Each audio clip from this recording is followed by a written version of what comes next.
അപ്പോൾ ഈ ഒരു മെറ്റീരിയലാണ് ഞാൻ ഇട്ടിരിക്കുന്നത്. മൽക്കോട്ടൺ മീൻസ് അതൊരു നല്ല പ്യുവർ ഫാബ്രിക്കാണ്. മൽച്ചന്തേരി പോലെ ഇങ്ങനെ ഫീൽ ചെയ്യുന്ന, ബട്ട് അത് നല്ലൊരു സ്റ്റിഫായിട്ട് വന്നിട്ടുള്ള ഒരു മെറ്റീരിയലാണ്. ഇതാണിപ്പോൾ ഞാൻ ഇട്ടിരിക്കുന്നത്.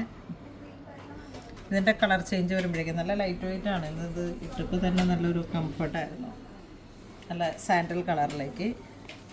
പിന്നെ ഇത് വീണ്ടും ഒരു നല്ല പൗഡർ ബ്ലൂ ഷെയ്ഡിലോട്ട്. ഇത് അതിൻ്റെ ഒരു പീച്ച് കളറ്, സാൽമൺ പീച്ച്. എല്ലാം പൗഡർ കളേഴ്സുകളാണ്.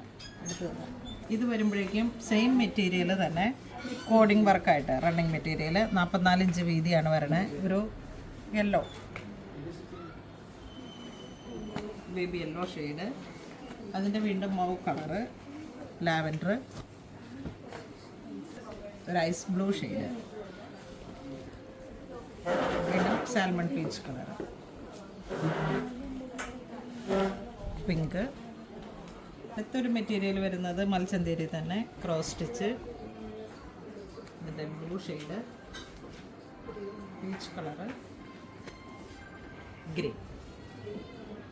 ഏറ്റവും പ്യുവറായിട്ട് വന്നിട്ടുള്ള മൽക്കോട്ടൺ മൽച്ചന്തേരി ആ ഒരു ഫാബ്രിക്കിലേക്ക് പ്യുവറാണ്. അടുത്ത വരുന്നത് ഒരു മെയിൻ ഫാബ്രിക് വരുന്നത് മൽക്കോട്ടൺ തന്നെ, മൽച്ചന്തേരിയാണ്, pure മൽച്ചന്തേരിയാണ്.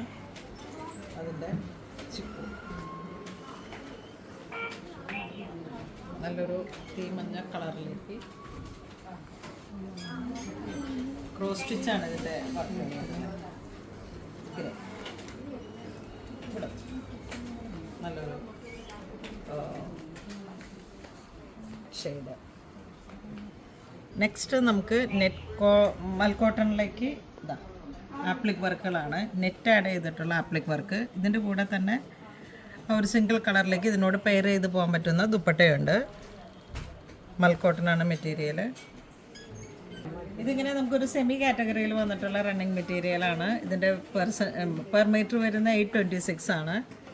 Multi colour cross stitch പോലെ ഇങ്ങനെ വന്നിട്ട് ഫുള്ളി ഒരു നമ്മുടെ പ്യുവർ ടെസറിൽ വരുന്ന അതേ വർക്ക് തന്നെയാണ് ഇതിലോട്ടും വന്നിരിക്കുന്നത്. അപ്പം ഇതും നല്ലൊരു മെറ്റീരിയലാണ്, മൾട്ടി കളറാണ്.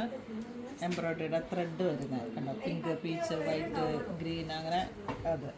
പിന്നെ ഇത് ഓർഗൻസ ആയിട്ട് വരും, ഹാൻഡ് വർക്കിൽ വന്നിട്ടുള്ള organza material. Olive green, lavender, peach.